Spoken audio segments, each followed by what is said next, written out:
प्रयागराज, गंगा, यमुना और सरस्वती के संगम का शहर। यहाँ की गलियों में एक साधारण लड़की रहती थी।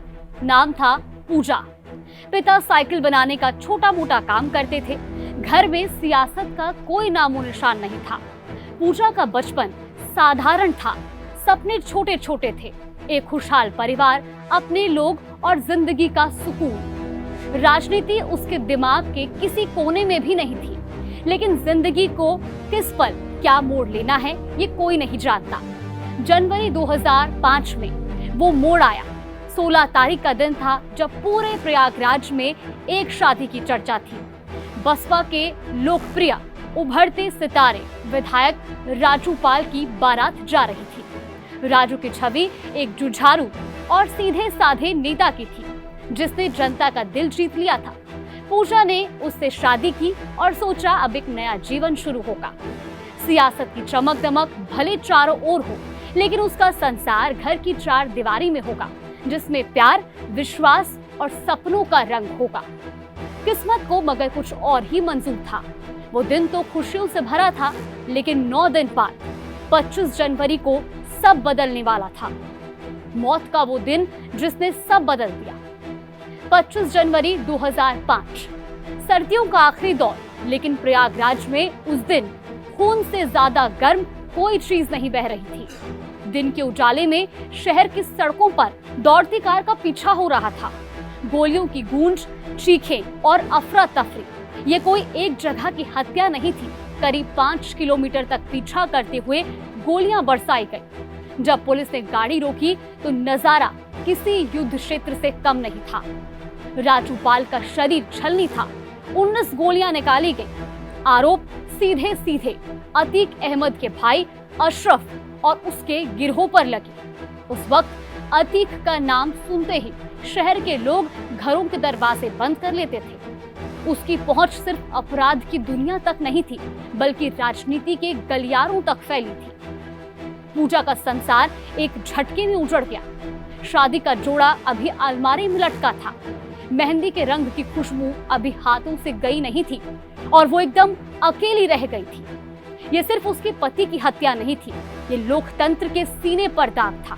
राजनीति में पहला कदम, मजबूरी का संकल्प समय रुका नहीं। 5 महीने बाद उपचुनाव का ऐलान हुआ।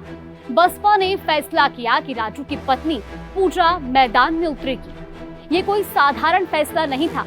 एक ऐसी लड़की जिसने कभी चुनाव प्रचार में हिस्सा तक नहीं लिया था, अब अपने पति के कातिलों से मुकाबला करने जा रही थी। लेकिन राजनीति ने अपनी बेरहम चाल दिखाई। समाजवादी पार्टी ने सामने किसे उतारा? वही अशरफ जिस पर राजू की हत्या का आरोप था। ये चुनाव सिर्फ वोटों का नहीं, बल्कि डर और न्याय की जंग थी। अतीक अहमद उस वक्त सांसद था। उसका नाम ही लोगों को सहमा देता था। जनता के सामने विकल्प था, सत्ता के डर में जीना या उस डर को तोड़ना। नतीजा, डर भारी पड़ा। अशरफ जीत गया। पूजा की हार हुई, लेकिन वो हार केवल आंकड़ों में थी। असल में ये उसके संकल्प की शुरुआत थी, पलटवार की शुरुआत। डर से बड़ी जनता। 2007 का विधानसभा चुनाव आया। समय के साथ हवा बदली। लोग समझ चुके थे कि डर की राजनीति उन्हें अंधेरे में रखेगी। बसपा प्रमुख मायावती ने खुद मंच से पूजा के लिए प्रचार किया। सड़कों पर भीड़ उमड़ने लगी। ये चुनाव मानो शहर की आत्मा का फैसला था। मतदान के दिन लाइन में खड़े बुजुर्ग, महिलाएं और युवा, सबके चेहरों पर एक ही जज्बा था, अब डर नहीं, नतीजा आया। पूजा ने अशरफ को हराया।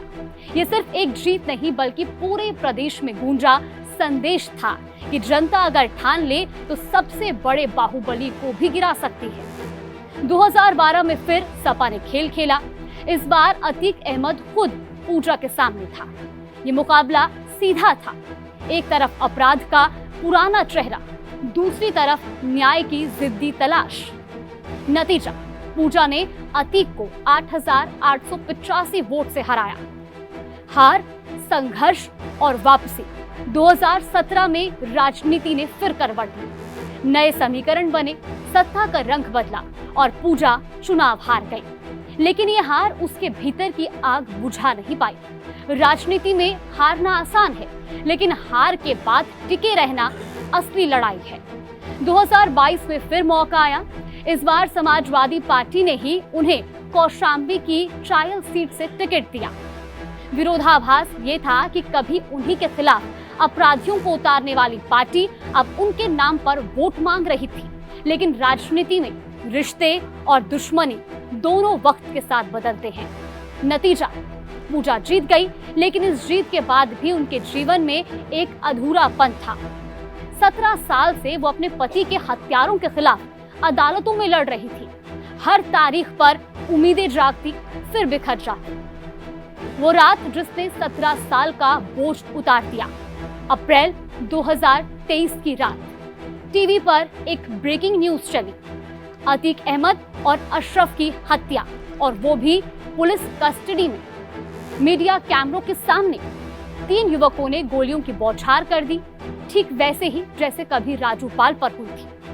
कानून के हिसाब से ये बिल्कुल गलत था।